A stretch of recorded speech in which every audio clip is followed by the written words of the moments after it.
3 ans d'écriture pour aboutir à ce dernier livre. L'équilibre est un courage, sorti au mois d'octobre dernier chez Fayard.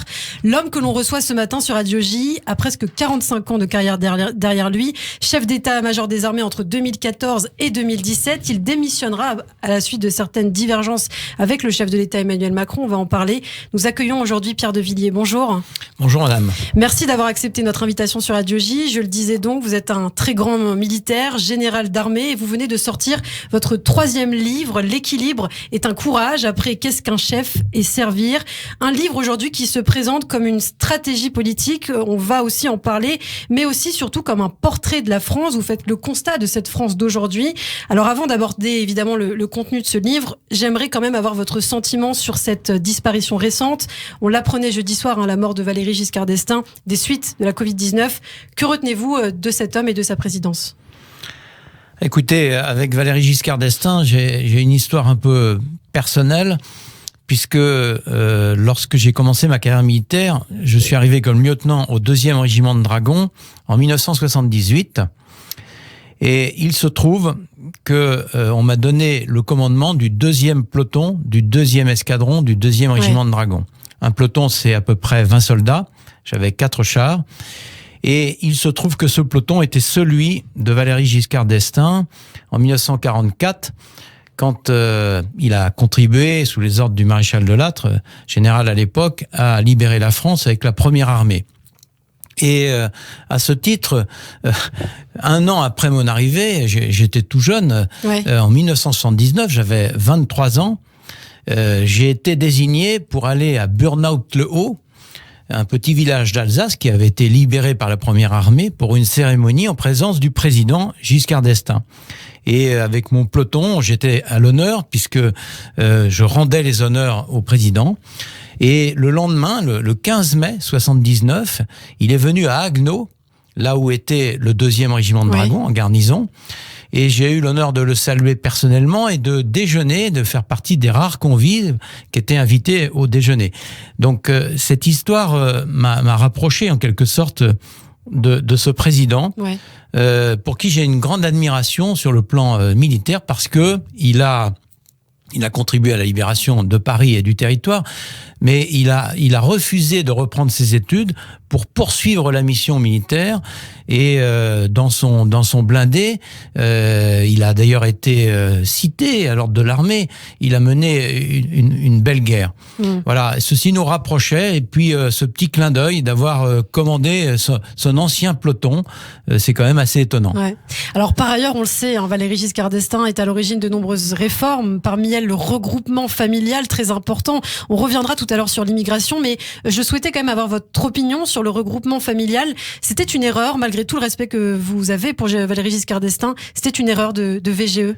Je crois que le regroupement familial, en tout cas tel qu'il a été ensuite appréhendé, a donné naissance à une immigration qui n'a pas été suffisamment contrôlée, en quelque sorte. Et d'ailleurs, Valéry Giscard d'Estaing a dit le regretter même plus tard. Et je ne sais pas si c'est cette mesure qui a contribué à ça. Mais en tout cas, ce qui est clair, c'est que nos flux d'immigration aujourd'hui gagneraient à être mieux contrôlés pour éviter ce qui s'est passé récemment avec des islamistes radicaux qui profitent de ce facteur d'immigration massive pour rentrer dans notre pays et déclarer cette guerre. Alors, on va se consacrer justement à votre livre, à ce que vous dites aussi sur l'immigration notamment. Dans ce livre, L'équilibre est un courage, vous couchez plusieurs idées pour notre pays. Vous plaidez notamment pour une réconciliation nationale. Et vous commencez par présenter 3 France distinctes, 3 France qui ne se parlent plus, 3 France qui n'ont pas les mêmes problèmes, qui n'ont pas en fait les mêmes préoccupations. D'abord, la France exclue, celle des campagnes où tout est compliqué, où la nostalgie règne en maître. Ensuite, la France oubliée, celle des banlieues, celle qu'on a abandonnée à son sort, ces quartiers finalement où on n'ose plus mettre les pieds. Et puis enfin, la France aveuglée, celle des métropoles, l'individualiste, celle qui ignore les souffrances de la France périphérique. Et vous évoquez dans votre livre, Pierre de Villiers, le déchirement profond de notre nation, avec comme cause la confiance perdue des Français à l'égard de leurs dirigeants. Selon un sondage récent IFOP, justement, 85% des Français craignent une explosion sociale, peut-être même une guerre civile. La fracture sociale aujourd'hui ne semble s'être jamais ressentie aussi cruellement, c'est votre constat ? Oui, je commence mon livre par un constat qui est objectif. J'essaie de ne pas être laxiste et de ne pas être anxiogène. Oui. C'est cet équilibre que j'appelle de mes vœux, parce qu'on voit beaucoup de constats qui sont un peu excessifs. Le mien essaie d'être objectif. J'ai fait 2 tours de France depuis que j'ai quitté l'armée. J'ai rencontré beaucoup de Françaises et de Français. J'ai constaté une fracture territoriale importante. On ne vit plus de la même manière dans une grande agglomération comme à Paris, dans une campagne comme je le vis par exemple en Vendée, ou dans des territoires pas très loin des grandes villes souvent, notamment dans les cités. Oui. Et la vie quotidienne est différente, les problèmes sont différents, les difficultés ne sont pas les mêmes. Et ce creuset national qui constitue l'appartenance à une nation, cette communauté d'hommes et de femmes qui vivent ensemble sur un territoire, la patrie, avec un héritage à faire vivre, cette communauté nationale, elle est fracturée territorialement, mais vous avez raison, elle est aussi fracturée socialement. On l'a vu avec l'apparition des Gilets jaunes, et on l'a vu aussi avec la fracture sociale et ses manifestations sur la loi des retraites. Je vous rappelle que quand le confinement est arrivé, à la mi-mars, on était quand même dans un climat social déjà extrêmement tendu. Absolument. Alors, vous parlez justement de la technostructure contre le peuple, c'est ce que vous décrivez. Plus de lois, plus de taxes, avec notamment l'accentuation de ces pressions avec la crise des Gilets jaunes. C'est vrai que les Français ont subi une accumulation de contraintes sans être vraiment consultés. Vous parlez des mesures récentes sur l'automobile, l'augmentation du prix du carburant, la réforme du contrôle technique. Est-ce qu'il y a encore cette espèce de mépris, d'indifférence, même de condescendance peut-être des dirigeants à l'égard des gens d'en bas, des gens du peuple, comme on dit ? Il y a un fossé qui s'est creusé entre ceux qui dirigent et ceux qui exécutent, en quelque sorte.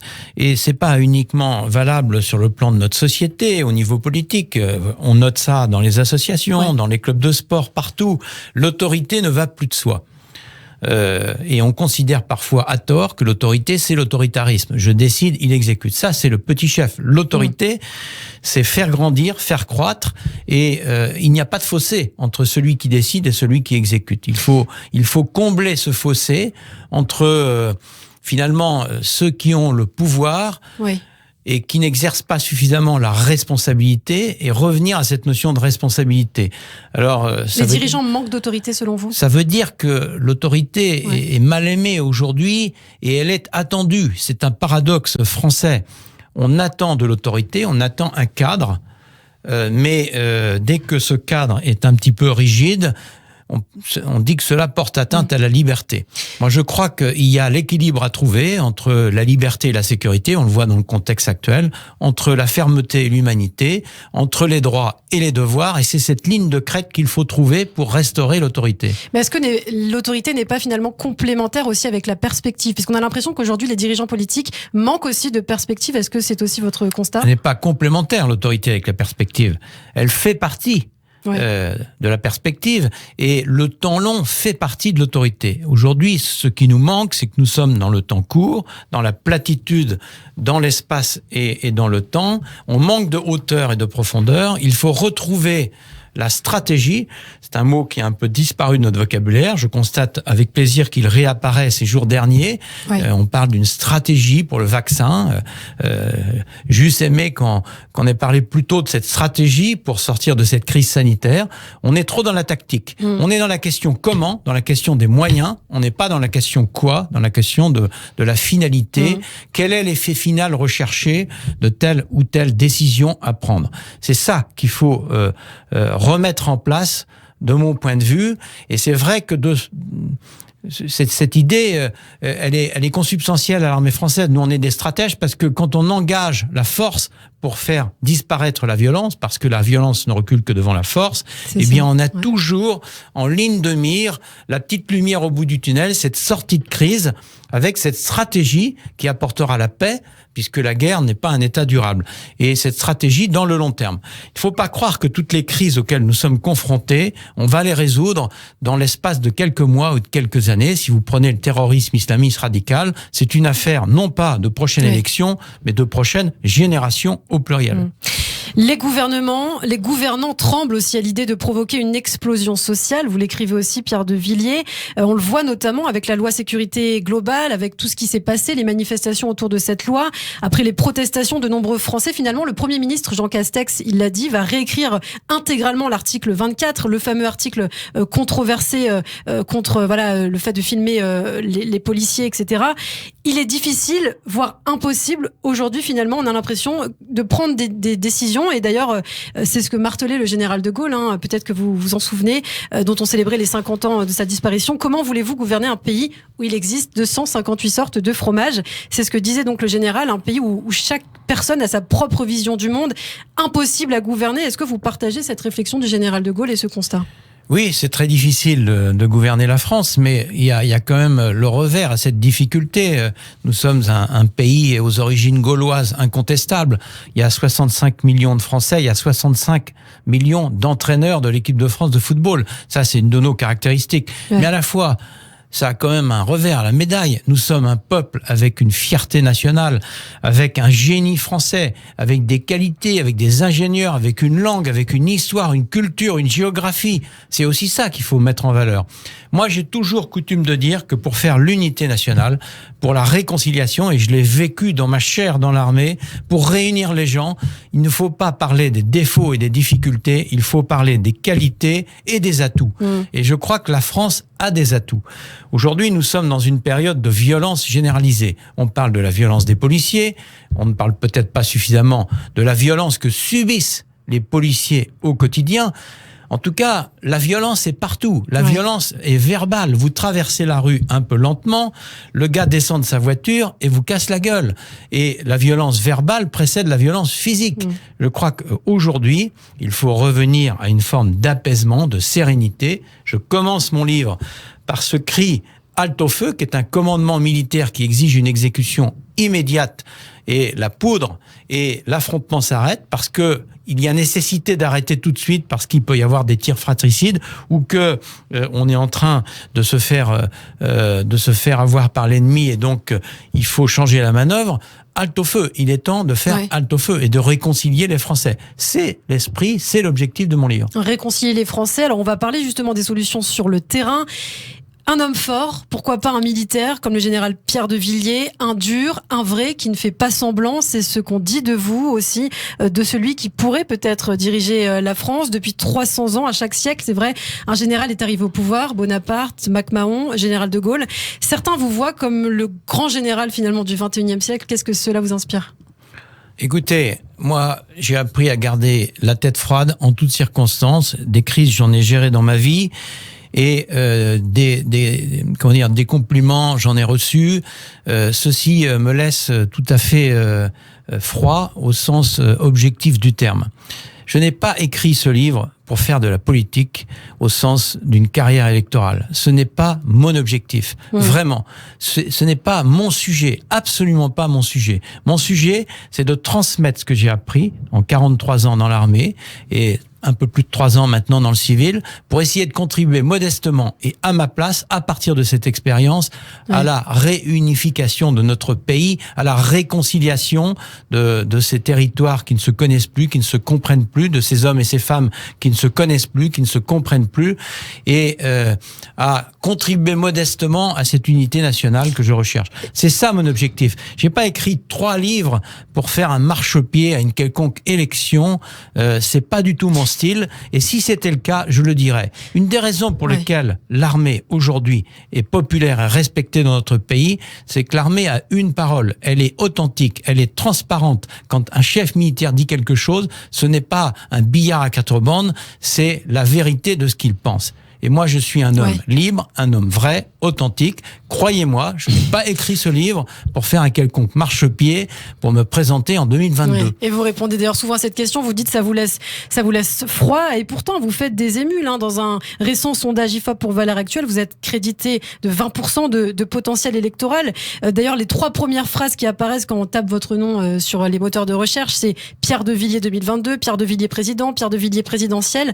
À partir de quel seuil peut-être vous n'avez aucune ambition politique, Pierre de Villiers, aucune? Non, mon but, c'est l'amour de mon pays. Alors, Aujourd'hui, si vous voulez, on est dans une comédie humaine telle. Si Balzac revenait, je pense que qu'est-ce qu'il aurait à croquer? Je me suis fait croquer par l'humoriste avec un grand talent et j'ai bien rigolé. Mais aujourd'hui, Balzac, imaginez-vous.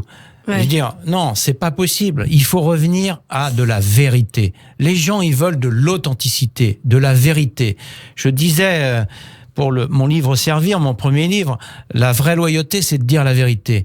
Nous, dans l'armée, on est des gens vrais, on est des gens authentiques.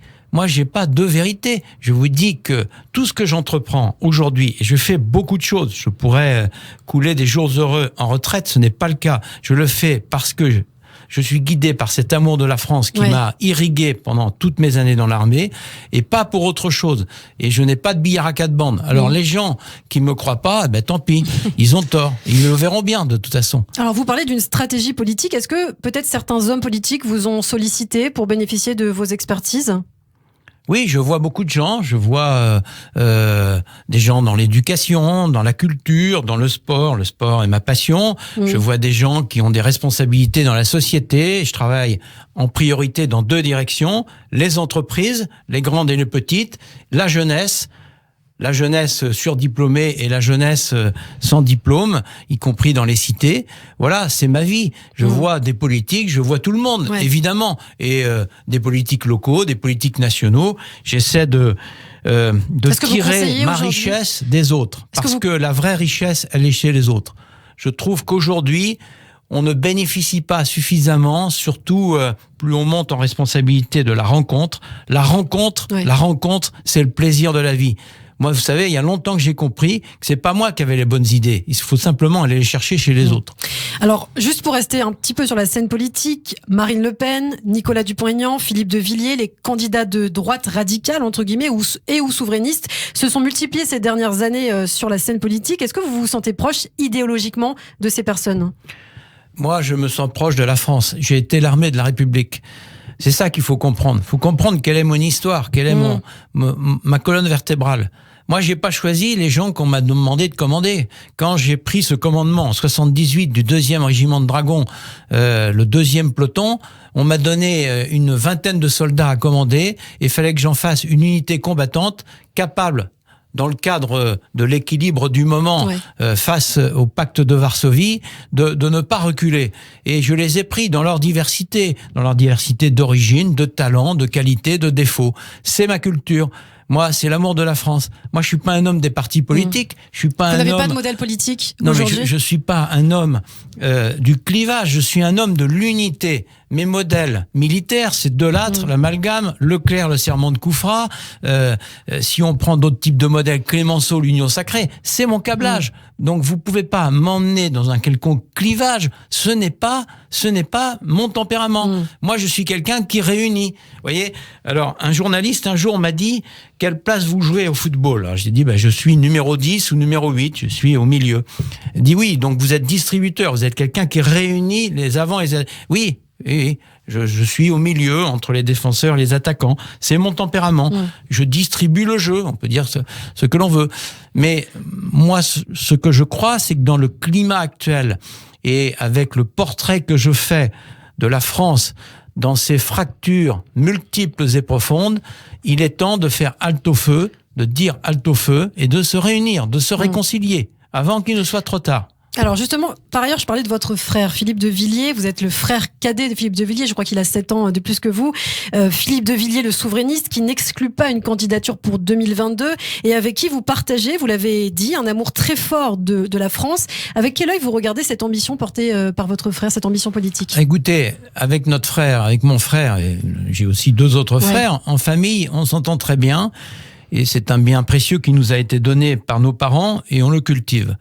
Voilà, il vous a pas échappé que effectivement on a un point commun qui est la colonne vertébrale. Notre père a été élu maire, conseiller général, conseiller régional, très engagé au service de au service de ceux qu'il avait élus. Donc la notion de service, nous la partageons tous en famille. Après, moi je suis parti à l'âge de 16 ans à La Flèche préparer Saint-Cyr. Mon frère Philippe a fait une carrière politique et a fait cette œuvre magnifique qu'est le Puy du Fou.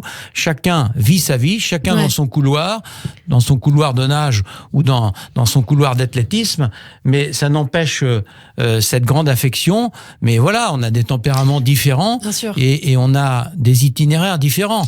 C'est la force de toutes les familles de France, me semble-t-il. Mais j'imagine quand même que vous suivez son cheminement politique. Et d'ailleurs, dernièrement, quand même, Philippe de Villiers a tenu des propos assez controversés récemment sur Sud Radio, sur le milliardaire, le financier Georges Soros, qui contrôlerait, selon lui, l'Europe. Propos qui ont suscité l'indignation, propos définis comme complotistes.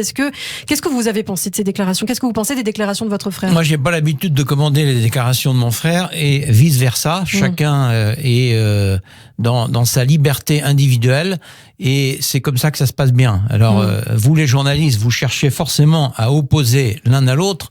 Ça fait partie du sport national. Moi, je ne marche pas dans ce sport-là. Je suis dans mon couloir de nage. Par ailleurs, Pierre de Villiers, aujourd'hui, pour revenir sur votre livre, vous parlez de réparer la France. Vous l'avez dit, vous allez à la rencontre des Français, souvent dans les banlieues, dans des cités, à la rencontre de ceux que vous qualifiez d'oubliés. Banlieues qu'on pointe souvent du doigt pour la grande impunité qui peut y régner. Voilà, le fait que certains font régner aussi leur propre autorité. Mais vous, à l'inverse de beaucoup d'autres, vous ne parlez pas de répression, mais plutôt d'éducation. C'est par là que tout doit commencer? Je parle de l'équilibre entre l'humanité et la fermeté. Ces cités manquent d'abord de fermeté. Il faut redonner un cadre. Il n'est pas normal qu'à l'intérieur de notre pays, il y ait des enclaves quasi autonomes au plan économique, au plan social et au plan, j'allais dire, régalien. C'est pas normal. Aujourd'hui, c'est le cas. Donc, il faut reprendre pied et remettre un cadre. Il y a des droits et il y a des devoirs. Et à l'intérieur de ce cadre, il faut une grande humanité parce que les deux vont ensemble. Si on veut intégrer ces jeunes qui se sentent rejetés par notre pays, qui se sentent mal à l'aise et qui estiment qu'on ne les respecte pas, il faudra aller les chercher et on va chercher les gens, ça c'est mon expérience, on va chercher les gens sur leurs qualités en essayant de les valoriser et avec humanité, bienveillance, prenez le dialogue plutôt que l'affrontement. Et je prône la rigueur, la fermeté, quitte à aller jusqu'à l'affrontement. Et c'est pareil dans l'éducation des enfants. Il y a un moment, quand il y a la provocation jusqu'à l'affrontement, la force doit l'emporter sur la violence. Ce n'est pas normal. On assiste à des affrontements aujourd'hui entre communautés dans certains territoires français avec des armes de guerre à balles réelles, comme ça s'est passé à Dijon entre deux communautés. Et comme ça se passe... j'allais dire presque au quotidien aujourd'hui, dans notre pays. Ça, ce n'est pas normal. Il faut mettre fin à ça. Mais simultanément à ça, il faut avoir une action qui est plus globale, où il y aura de l'humanité, il y aura de l'emploi, du logement, du sport, de la culture. Tout commence par la culture. Tous les élus de ces territoires difficiles vous le diront. Il faut donner l'amour de la France à ces jeunes dès qu'ils sont en âge d'être scolarisés pour que ils aiment la France, qu'ils parlent notre langue, qu'ils adoptent nos coutumes, notre culture. Tout commence par la culture. Faire aimer la France à ces jeunes. Par ailleurs, c'est une des promesses d'Emmanuel Macron, rétablir le service militaire universel, qui peut aider certainement aussi à ce dialogue entre les Français. Service qui devrait se généraliser pour 2026, qui devrait être obligatoire pour les filles comme pour les garçons. Alors évidemment, le projet est encore en cours d'expérimentation. Qu'est-ce que vous attendez de ce service militaire obligatoire et qu'est-ce qu'il représente pour vous? Alors, c'est le service national universel, son mot. Écoutez, moi j'en attends qu'il contribue largement à restaurer le creuset national. C'est ça l'objectif. Et donc ça veut dire, mais aujourd'hui on est dans une phase d'expérimentation un peu à l'arrêt, les circonstances sont particulières, mais je n'y vois pas clair sur ce service national universel encore. Et on entend un peu tout et son contraire. Mais en tout cas, l'objectif, c'est bien de restaurer le creuset national. Ça veut dire qu'on fera venir à l'intérieur de ce dispositif, sur une classe d'âge de 800 000 jeunes, les 100 000 jeunes qui aujourd'hui sont rétifs à toute organisation étatique et sont en dehors de tout ordre étatique. Il faudra les faire venir et il faudra les encadrer. Donc, il y a 3 difficultés sur ce service national universel. La première, elle est budgétaire. Alors, c'est vrai qu'aujourd'hui, les milliards, on a perdu cette notion-là, mais ça coûtera quelques milliards. Ensuite, il faut de l'infrastructure, parce que si on veut restaurer le Creuset, il faut les faire vivre ensemble, et pas simplement quelques jours ou 2 semaines, un peu plus, pour que les uns et les autres apprennent à se connaître. Et puis, la vraie difficulté, la principale, c'est l'encadrement. Comment encadrer ces jeunes, garçons et filles, dans cette mixité sociale qui sera essentielle, importante, sachant que là-dedans, il y en a qui sont naturellement disciplinés et d'autres un peu moins. Et par ailleurs, vous le dites, l'armée, c'est aussi un laboratoire, donc le lieu aussi de la véritable intégration, de la véritable fraternité qui peut-être casser cette fracture sociale de ces différents jeunes, de différents milieux sociaux. Alors la difficulté, c'est que l'armée ne pourra pas encadrer le service national universel, parce que l'armée n'a pas les moyens, alors qu'elle est fortement engagée aujourd'hui en opération. Je rappelle qu'il y a à peu près 30 000 soldats aujourd'hui en posture opérationnelle à l'instant où nous nous parlons. Donc l'armée ne pourra pas faire cette mission. C'est là où il faudra trouver un encadrement à la hauteur du défi. 800 000 jeunes par an, c'est pas rien. Après, l'armée a des méthodes sur lesquelles, effectivement, on gagnerait à réfléchir, parce que l'armée n'est pas un modèle transposable. C'est une mission spécifique d'emmener des jeunes jusqu'au sacrifice suprême. Mais l'armée est un laboratoire, vous l'avez dit, judicieusement, des jeunes dans leur diversité, y compris de confession, de conviction, qu'on arrive à mettre ensemble pour un but commun, servir la France. Et c'est là-dessus qu'il faut réfléchir. Comment est-ce que l'armée réussit à transcender ces jeunes sur ce but commun? Comment est-ce que ces recettes sont transposables? C'est l'exercice de l'autorité, avec la confiance qu'il faut restaurer au sein de cette nation, cette confiance qui crée une vraie autorité d'adhésion, et puis cette vision stratégique, ces hauteurs de vue qui fait qu'on tire les gens par l'amour de la France et pas par la médiocrité de la vie quotidienne dans les défauts des uns et des autres. Puis après, il faut du leadership, il va falloir de l'encadrement qui est capable de les tirer vers le haut. Donc l'armée, c'est aussi une alternative. On parlait tout à l'heure des jeunes de banlieue, d'éducation. C'est aussi peut-être une alternative pour ces jeunes qui se retrouvent parfois désœuvrés au contact de l'islam radical, de salafistes. C'est une des solutions, l'armée. Écoutez, l'armée arrive aujourd'hui à faire face à la situation. Je souhaite que ça dure encore longtemps et je suis confiant parce que nous avons un encadrement remarquable. Après, il faut tirer les leçons et voir comment l'armée fait. C'était un des objectifs de ces 3 ouvrages que j'ai écrits avec ma culture militaire, c'est transmettre tous ces enseignements que j'ai glanés au fur et à mesure de mon parcours, pour que finalement notre société, nos associations, nos entreprises puissent en bénéficier. Moi, j'impose pas un quelconque modèle. Je dis voilà comment on fait et ça marche plutôt bien. Alors on parle aussi beaucoup, Pierre de Villiers, malheureusement, du problème du communautarisme en France. Selon un sondage IFOP datant d'octobre 2019, 1/4 de la population musulmane française adhère aujourd'hui à la charia, et selon cette même proportion, la charia doit passer avant les lois de la République. Mais comment constituer une nation solide avec ce genre de communautarisme ? C'est une dérive dans laquelle nous nous sommes lancés depuis les années 70. On a bien vu tout ce qui s'est passé. Je crois qu'il est temps de choisir la culture, l'héritage. Et tout est compatible dans la mesure où on respecte les lois de la République, donc les droits et les devoirs, et la culture de notre pays, la France, qui est un grand pays, et dans lequel on se doit d'épouser cette culture. Et je crois que là, il y a une vraie réflexion à mener pour que ces jeunes qui sont en refus et qui haïssent notre pays puissent comprendre que ce n'est pas la bonne solution et que on peut garder des convictions personnelles et vivre en paix sur notre pays. C'est l'équilibre entre aussi la foi et la loi qui est un vieux truc en France, on le sait. Nous avons la laïcité qui est là pour ça et qui est un concept qui a fait ses preuves. Mais moi je suis persuadé que nous arrivons à un moment important. Je dis dans mon livre que c'est un point de bascule. C'est aussi un point de bascule géostratégique mondial, parce qu'on voit bien qu'on est dans une instabilité générale au plan mondial. Et on ne peut pas continuer à faire comme si on ne voyait pas. Sur notre territoire, il y a un certain nombre de gens qui sont là pour faire la guerre, imposer un modèle. Ça s'appelle des terroristes islamistes radicaux. Ils ont décapité ce professeur, ils ont égorgé et décapité ces 3 chrétiens récemment. On a eu une succession d'attentats depuis le 7 janvier 2015. J'étais aux premières loges, si je puis dire, en première ligne quand j'étais chef d'état-major. Ça a été une période difficile.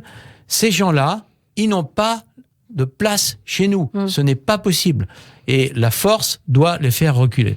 Alors pour revenir sur l'amour de la France, aujourd'hui on se réjouit d'une France multiethnique sans se demander comment conserver les fiertés d'origine et épouser celle du pays où l'on vit. Je vous cite Pierre de Villiers.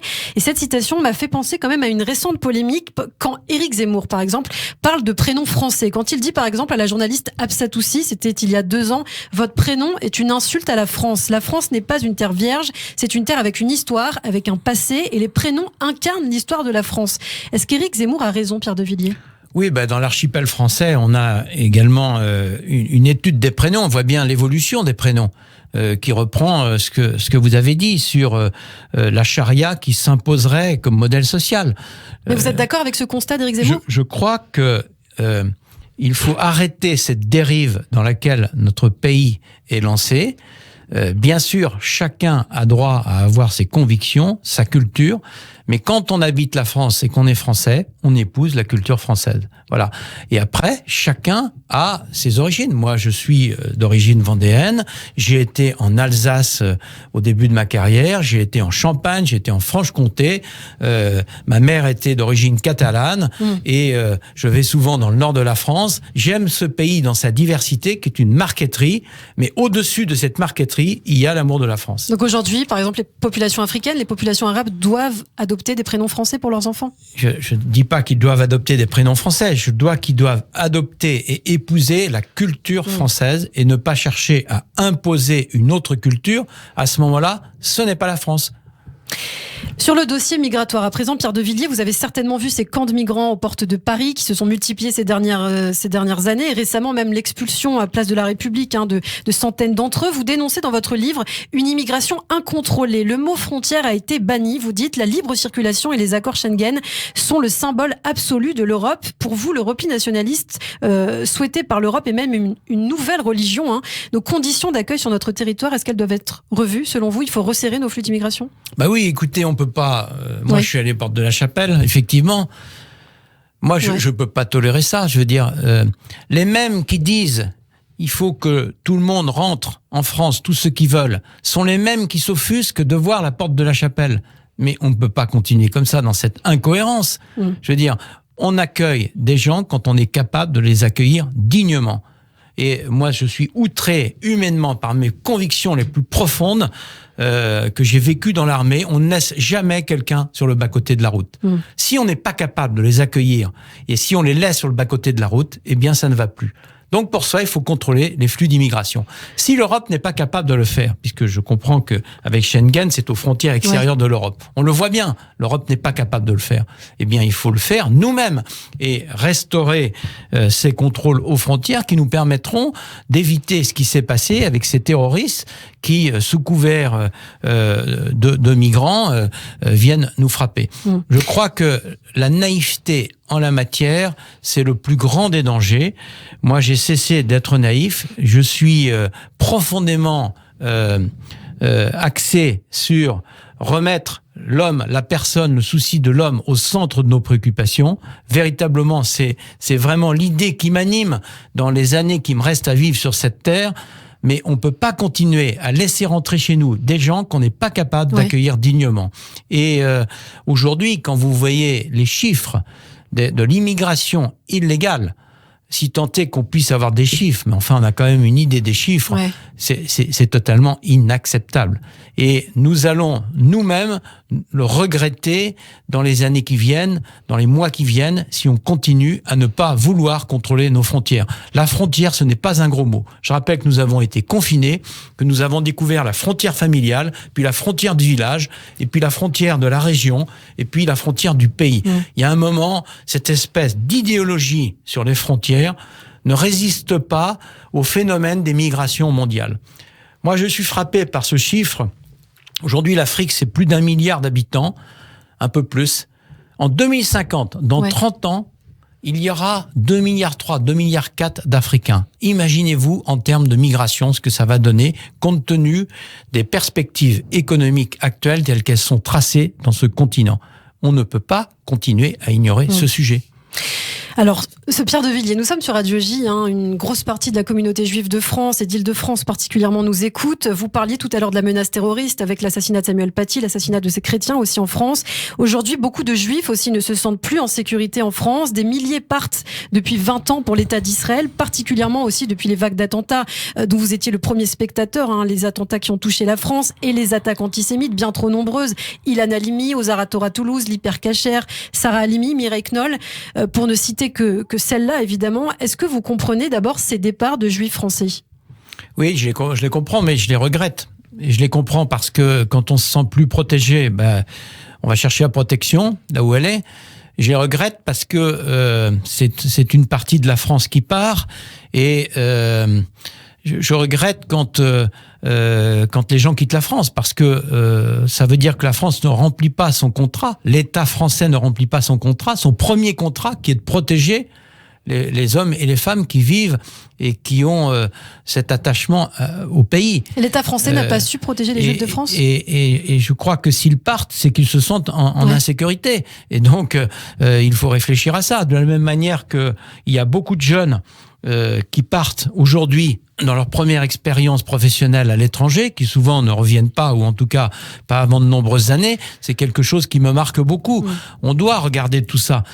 S'ils partent, c'est que ils ne trouvent pas satisfaction sur notre territoire, souvent parce que c'est beaucoup plus facile de créer une entreprise à l'étranger, ou de trouver un boulot, ou ils estiment que la technostructure, la bureaucratie les empêche de vivre au quotidien, et ils ne trouvent pas le bonheur dans notre pays. Voilà une vraie interrogation. Et on ne doit pas classer ça comme un simple constat. Il faut s'interroger. Moi, j'ai pris l'habitude, vous savez, quand j'étais dans mes 10 dernières années de ma carrière, avec des responsabilités importantes, quand il y avait un échec, je me disais quelle est ma part de responsabilité dans cet échec, et surtout, c'est dans les grandes défaites qu'on construit les grandes victoires. J'ai appris ça en football. C'est simple, c'est du simple bon sens. Donc pour moi, c'est un échec que les gens quittent la France. Il faut s'interroger pourquoi et surtout, qu'est-ce qu'on peut faire ? Alors les Juifs français partent pour Israël. Vous êtes un grand militaire, Pierre de Villiers. Récemment, on a vu beaucoup d'hommes politiques, Éric Ciotti, Christian Estrosi, Valérie Pécresse, Xavier Bertrand, etc., pour n'en citer que quelques-uns, louer notamment le modèle de lutte de l'État d'Israël. Israël qui doit affronter lui aussi le terrorisme depuis de nombreuses années, depuis sa fondation en 1948. Israël qui use de technologies nouvelles. Je sais aussi que c'est un sujet qui vous intéresse. Est-ce que c'est aussi comme pour les hommes politiques qu'on vient de citer, est-ce que c'est un modèle Israël qui vous inspire, en termes militaires d'abord ?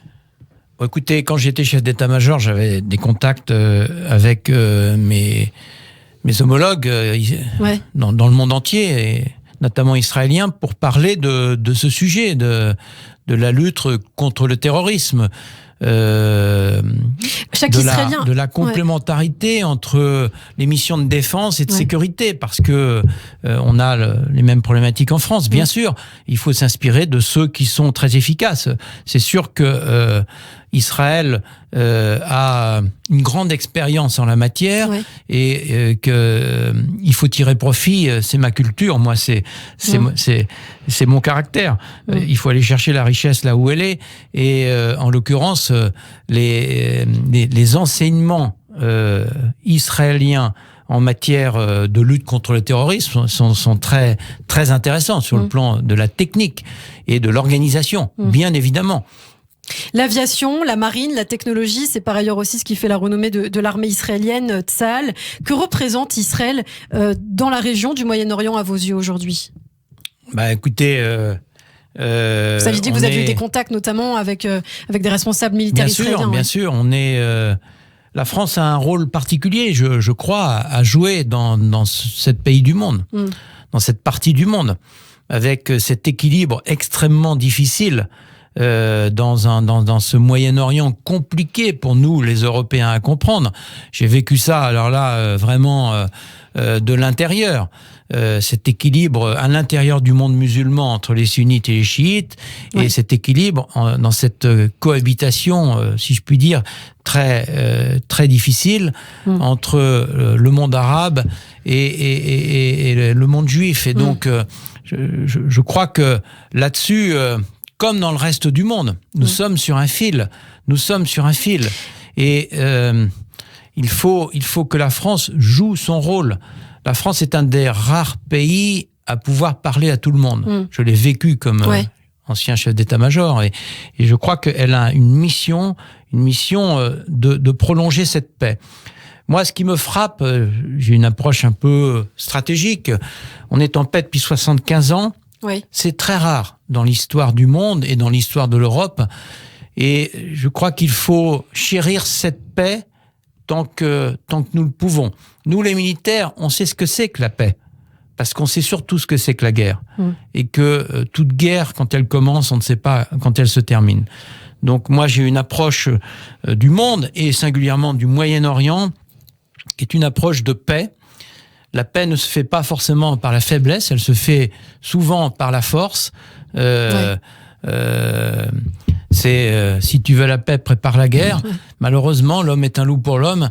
Mais moi, cette paix, je la chéris au quotidien, chaque matin quand je me lève, pour avoir été souvent dans des pays en guerre, dans des pays en grande tension, et vous connaissez ça au Moyen-Orient. Vraiment apprécions la paix que nous vivons en Europe, la paix en France. Alors, on parlait d'Israël, vous avez beaucoup voyagé, Pierre de Villiers, dans l'exercice de vos fonctions, vous avez rencontré notamment les chefs d'état-major du Liban. Aujourd'hui, la situation au Liban, à la fois économique et sociale dans ce pays, est à la dérive, on peut le dire, notamment après cette terrible explosion, c'était en été dernier au port de Beyrouth, et qui a remis en cause aussi le Hezbollah. Comment vous analysez aujourd'hui la situation au Liban, l'influence du Hezbollah sur la scène politique ? Le Liban est le symbole de ce qu'on trouve au Moyen-Orient, une situation extrêmement compliquée, imbriquée, avec des partis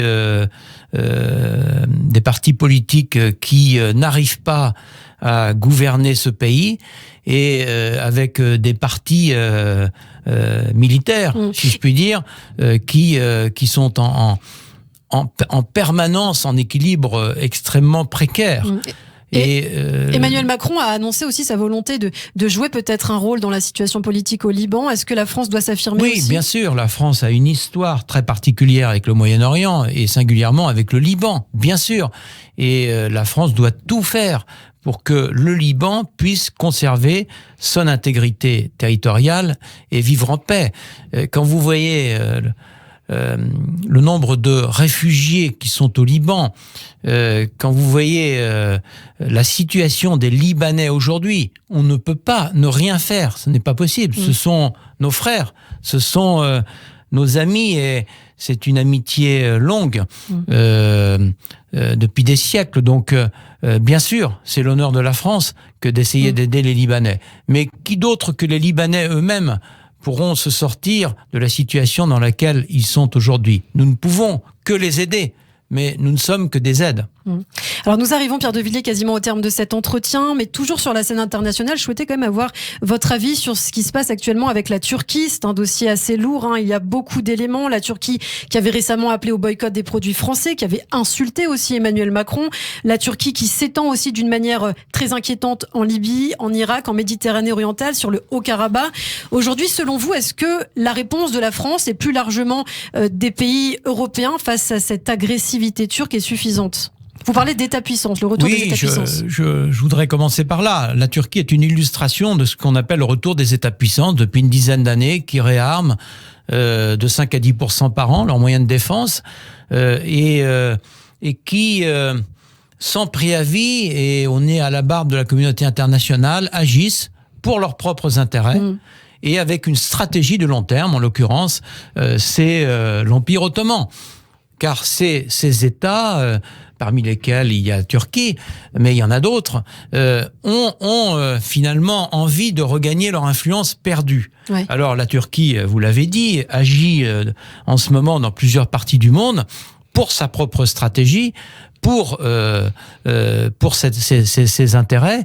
Moi, je crois qu'il va falloir clarifier la situation, parce que on peut pas en même temps être membre de l'OTAN et acheter du matériel russe. On peut pas en même temps dire qu'on est un pays laïque et imposer un modèle sociétal. Soit en soutenant militairement, comme ça s'est passé pour le Haut-Karabakh, soit carrément politiquement dans d'autres types de pays. Je crois qu'il faut clarifier la situation avec la Turquie, y compris d'ailleurs au plan européen, parce que à ce jour, les négociations pour l'intégration de la Turquie, elles sont gelées, mais elles ne sont pas définitivement coupées. Il y a un moment, il va falloir qu'on en tire les conclusions. Je suis un peu inquiet du rôle que joue la Turquie du président Erdogan. C'est pas du tout nos amis turcs, mais c'est le président Erdogan, le gouvernement du président Erdogan. Je crois qu'à un moment, il va falloir mettre un coup d'arrêt. On accuse souvent aussi la Turquie de financer l'islam radical. Est-ce que c'est aussi votre opinion ? Écoutez, l'islam radical, au sens où on l'entend aujourd'hui, c'est-à-dire l'islamisme radical, les frères musulmans et un certain nombre d'autres mouvements, c'est de notoriété publique, ils ont été financés par un certain nombre de pays, dont la Turquie. Alors, il y a quelques semaines, le député Guy Tessier était assis à votre place dans nos studios, ancien président de la Commission de la Défense. Guy Tessier qui a énormément plaidé pour la reconnaissance du Haut-Karabakh. L'Assemblée nationale, d'ailleurs, a enfin reconnu cette indépendance cette semaine. Comme vous le savez, la France et Emmanuel Macron, quand même, ne se sont pas positionnés tout de suite, malgré les pressions aussi des organisations arméniennes de France. Qu'est-ce que vous auriez fait à la place d'Emmanuel Macron ? Est-ce que la France a fait une erreur ? Non, moi je me mets pas à la place du président de la République. Il a été mon chef et c'est pas du tout ma démarche. Je dis simplement que la Turquie, en toute impunité par rapport à la communauté internationale, a mené son action militaire pour soutenir les Azéris et ensuite, avec un accord implicite, comme d'ailleurs ça s'est passé en partie en Syrie, la Russie a fait le plan de paix et assure le service après-vente, si je puis dire. Moi, je suis un ami des Arméniens. Les Arméniens ont été, dans cette affaire, finalement, militairement écrasés. La population en a fait les frais. Je trouve que la communauté internationale, sur ce plan, montre ses limites. Et c'est un des aspects qui me soucie dans l'instabilité du monde aujourd'hui, c'est que les stabilisateurs automatiques, que sont les organisations internationales, l'ONU, l'OTAN, l'Union européenne, aujourd'hui semblent finalement dans l'incapacité de réagir face à ces deux axes de guerre que sont le terrorisme islamiste radical et le retour des États-puissances. Et on le voit dans le Haut-Karabakh, c'est une illustration supplémentaire. Je crois qu'il est temps de se reprendre pour que, au niveau de la communauté internationale, on puisse agir efficacement. Sinon, les États-puissances vont continuer ce genre d'agissement et qui trinque tout simplement les populations. En l'occurrence, une fois de plus, les populations chrétiennes. Concrètement, la solution contre la Turquie, ce serait quoi ? Sur le terrain, qu'est-ce qu'on pourrait faire ? Évidemment, ne pas les accepter dans l'Union européenne, mais est-ce qu'il y a d'autres choses peut-être à faire, Pierre de Villiers ? Écoutez, moi, je suis pas un homme politique. Je vous donne la direction. Il est temps, là aussi, de faire halte au feu et de donner des signaux à ces États-puissances qui ont des stratégies de conquête. Prenez la rupture totale avec eux, peut-être ? Pour que le monde puisse continuer à vivre en paix, parce que quand on étudie l'histoire, on se dit toujours comment se fait-il que les dirigeants de l'époque n'ont pas senti venir ce qui allait se passer. Eh bien, moi je dis, on sent venir ce qui se passe. Le monde est en train de turbuler. Nous sommes probablement à un point de bascule. Il est temps de remettre de l'ordre et que tout ne soit pas permis. Sinon, eh bien, il sera trop tard. Fermeté et humanité, c'est donc cet équilibre-là qui doit être mis en place selon vous, Pierre de Villiers, équilibre qui n'est pas évident, mais qui est un courage, comme l'indique le titre de votre livre, la capacité à la réconciliation, à la bienveillance, à l'apaisement aussi sur la scène internationale, mais aussi à la fermeté dans les domaines de l'immigration, de l'islam radical, de la sécurité. Pierre de Villiers, est-ce que vous avez peut-être un dernier mot pour les auditeurs de Radio J ? Le dernier mot, c'est que je suis très heureux d'être ici à Radio J. J'y ai tenu personnellement, j'ai beaucoup de sollicitations. Parce que, comme chef d'état-major des armées, j'ai toujours veillé à protéger la France et les Français, notamment dans cette période difficile, et en particulier les communautés juives avec lesquelles j'ai particulièrement bien travaillé. Je voudrais citer le rabbin Corsia, qui est un ami et avec lequel nous avons essayé de mettre en place des dispositifs les plus sécurisants de cette communauté qui doit pouvoir vivre en paix en France et en toute sécurité. Merci beaucoup Pierre de Villiers d'avoir répondu à nos questions et je rappelle le titre de votre dernier livre, L'équilibre est un courage. Merci beaucoup et à bientôt sur Radio J. Merci, au revoir madame.